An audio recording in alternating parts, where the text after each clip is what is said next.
Cette capsule traite de comment mener des discussions sur des sujets sensibles. Nous vous invitons, si vous ne l'avez pas déjà fait, à visionner la première capsule de cette série où l'on présente Equitas et leur guide à ce sujet. Equitas est un organisme fondé en 1967 et qui a pour mission de faire progresser l'égalité, la justice sociale et le respect de la dignité humaine grâce à des programmes d'éducation aux droits humains transformateurs au Canada et partout dans le monde. Cette capsule est animée par Diane Zovanis, qui occupe le poste de conseillère principale en droits humains chez Equitas depuis 2021. Elle a aussi travaillé comme enseignante au Québec au début de sa carrière et pendant plus de 20 ans à l'international. Elle représente Equitas sur le comité de coordination du collectif Ensemble pour l'éducation citoyenne. Nous allons explorer des activités qui sont conçues pour mener, à proprement dire, des conversations difficiles avec les jeunes. Ces activités offrent une structure à la discussion tout en encourageant les jeunes à approfondir la thématique abordée. Sachez que le guide, donc, je l'ai dit tout à l'heure, propose 2 activités qui sont adaptées aux élèves du primaire et 2 autres pour les élèves du secondaire. Aujourd'hui, nous allons nous attarder sur celles qui sont destinées aux jeunes du secondaire. Mais encore là, sachez que le guide comprend 2 activités pour le primaire. Et je voudrais aussi mentionner que l'activité 3, qui est intitulée Inclusion-Exclusion, est davantage conçue pour traiter, évidemment, du thème de l'exclusion, des discriminations de toutes sortes et du racisme. Donc là, ça tient seulement pour l'activité 3. Toutes les autres activités, donc les 4 autres activités qui sont proposées dans cette section peuvent être appliquées vraiment à n'importe quelle thématique. Donc, allons-y avec notre première activité. Donc, voici l'arbre des solutions qui invite les jeunes à réfléchir collectivement aux causes d'un enjeu ou d'un problème donné. Donc, cette réflexion va amener ensuite les étudiants à imaginer et à proposer des stratégies concrètes ou des actions pour favoriser des changements souhaités. Comment on fait? On dessine d'abord, évidemment, un très grand arbre, soit sur une feuille mobile, soit sur un tableau, un arbre avec ses racines, un arbre avec son tronc, évidemment, ses branches et ses feuilles, comme celui que vous voyez à l'écran un peu, et qui soit suffisamment grand pour que l'on puisse poser des notes autocollantes à l'intérieur de ces parties.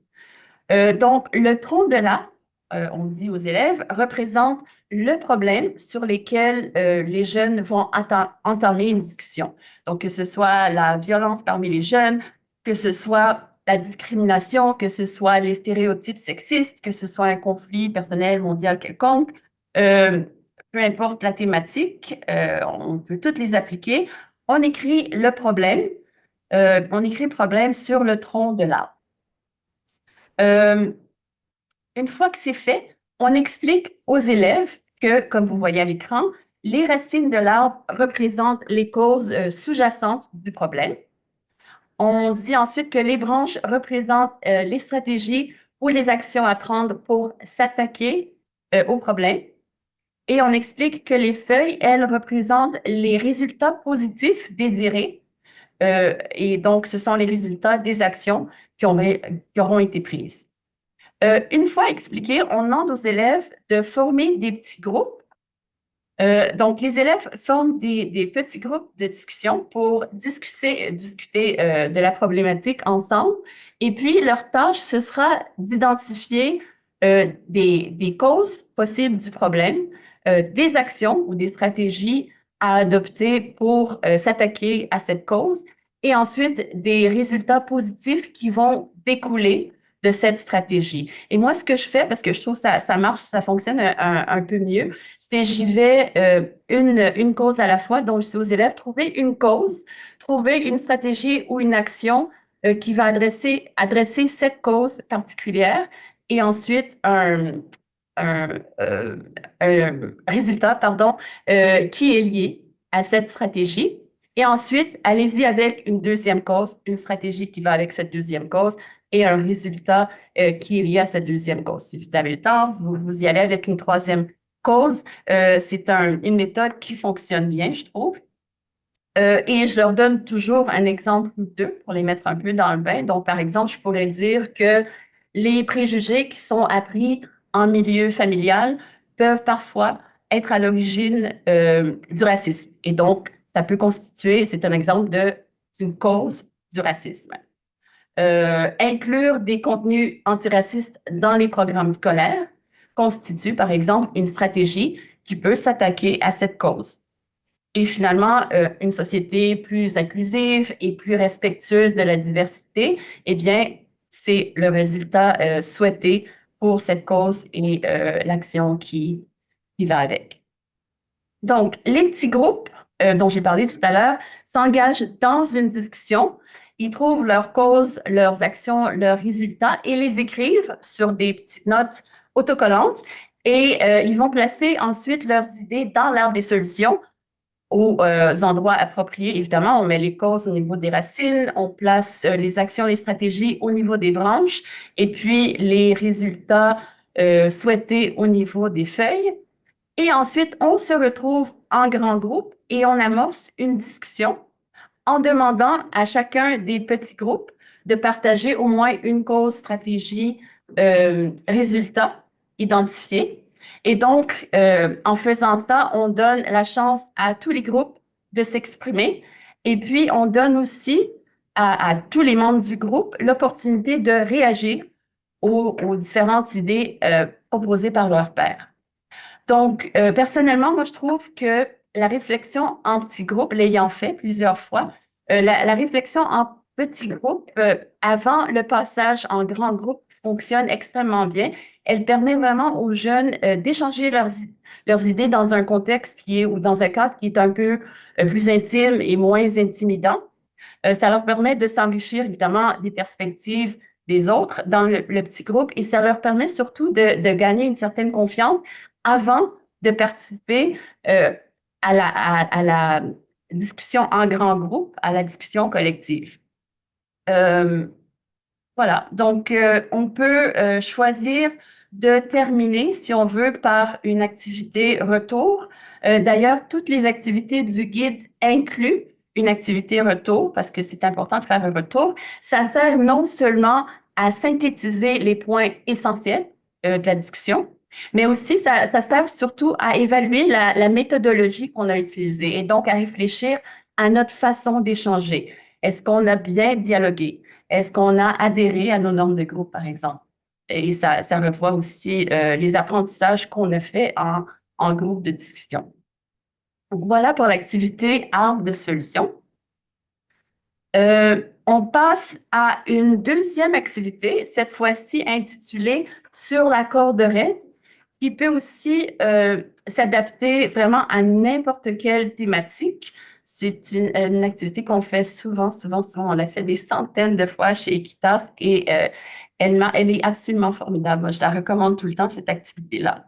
Il s'agit donc d'une activité qui permet de partager son propre point de vue et de prendre connaissance aussi des points de vue des autres, de réfléchir et de respecter les opinions des autres. Je vous explique d'abord le déroulement et puis je vais vous proposer qu'on l'essaie un peu. Même si on est en ligne, c'est pas idéal, là, mais je vais essayer de faire participer un peu. Donc, comment on fait? On établit d'abord une corde ou un ruban adhésif ou finalement, vous pouvez simplement tracer une ligne horizontale sur une affiche ou un tableau. Et vous identifiez les extrémités de l'axe. Donc, je suis d'accord d'un côté, comme vous voyez à l'écran, et puis on identifie l'autre côté comme étant le côté « je ne suis pas d'accord ». Vous aurez formulé à l'avance, c'est nécessaire, un énoncé qui va, évidemment, qui devra être relié à la thématique de discussion. Donc, ça, c'est fait à l'avance. Et vous placez cet énoncé au-dessus de l'axe horizontal, comme vous voyez à l'écran. Donc, ici, nous avons un exemple d'énoncé qui peut servir, par exemple, à amorcer une discussion sur les enjeux environnementaux. Donc, voilà, je suis prête à entamer ma discussion. Je demande à chaque élève de s'exprimer sur cet énoncé. Il y a différentes façons de le faire. On peut, par exemple, demander aux élèves de placer simplement, j'y vais encore avec les notes autocollantes. Donc, on place une note autocollante sur l'axe pour représenter son opinion. Autrement dit, les élèves vont poser leurs notes autocollantes soit vers la droite pour indiquer que oui, ils sont d'accord, soit vers la gauche pour indiquer que non, je ne suis pas d'accord avec l'énoncé. Ou évidemment, ils peuvent le placer ou placer la note, pardon, n'importe où entre les deux s'ils sont mitigés. Après quelques minutes, on obtient vraiment un visuel toujours super intéressant qui illustre la position de la classe sur cette question. Donc, idéalement, ça n'arrive pas toujours, vous allez formuler un énoncé qui suscite des réponses variées et vous invitez ensuite les élèves qui le souhaitent, donc ceux qui se portent volontaires, à expliquer leurs réponses, ce qui lance la discussion finalement, ce qui lance la discussion de groupe. Évidemment, quand les différents élèves s'expriment, vous permettez à leur pairs de réagir aux opinions exprimées. Et là, je reviens à la norme qui a été répétée souvent dans le clavardage, qui est super importante. Il faut avoir établi des règles de base relativement au droit de parole. Hein. On lève la main pour prendre la parole ou peu importe le système que vous utilisez, très, très important pour cet exercice. Donc, une fois que l'énoncé en question est suffisamment exploré, nous pouvons répéter l'exercice avec un autre énoncé sur la même thématique. Donc, si je prévois traiter d'une thématique, j'aurais préparé à l'avance 2, 3, 4, 5 énoncés que je vais utiliser, que je vais mettre au-dessus de l'axe et à poser aux élèves. Voici sur la prochaine diapo quelques énoncés seulement à titre d'exemple.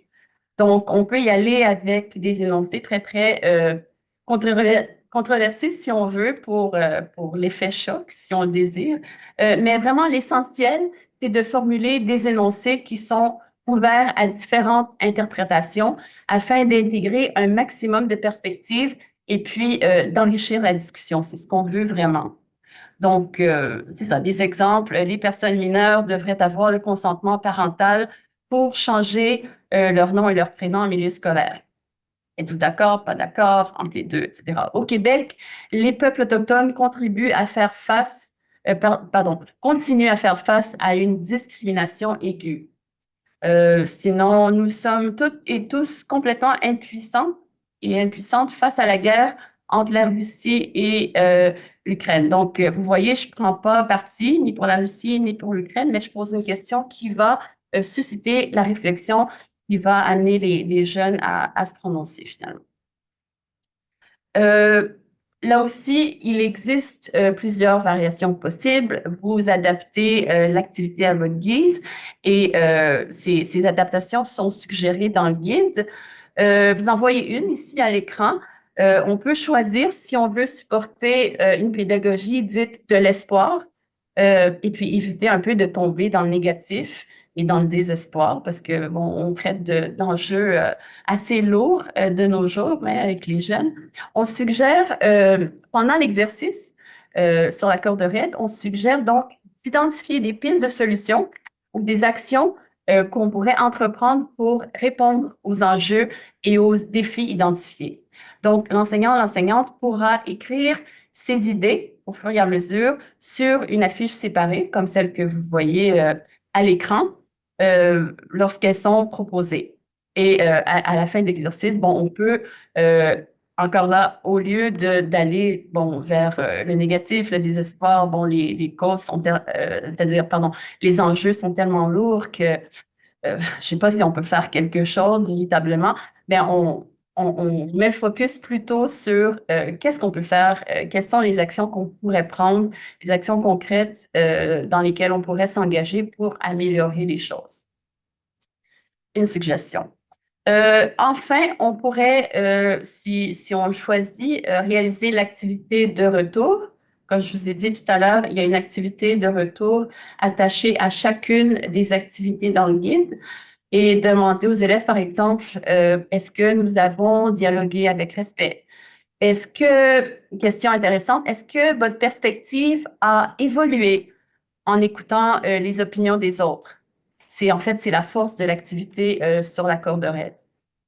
Et c'est ça, on peut y aller avec plein de questions pour faire un petit retour, non seulement sur le contenu qui a été discuté, mais aussi sur la méthodologie. Est-ce qu'on a bien discuté? Est-ce qu'on s'est respecté? Est-ce qu'on a bien procédé? Qu'est-ce qu'on a à changer la prochaine fois ou à améliorer la prochaine fois? Le but de l'activité sur la corde raide, c'est vraiment de s'ouvrir à différentes perspectives, de s'écouter et puis d'apprendre les uns des autres.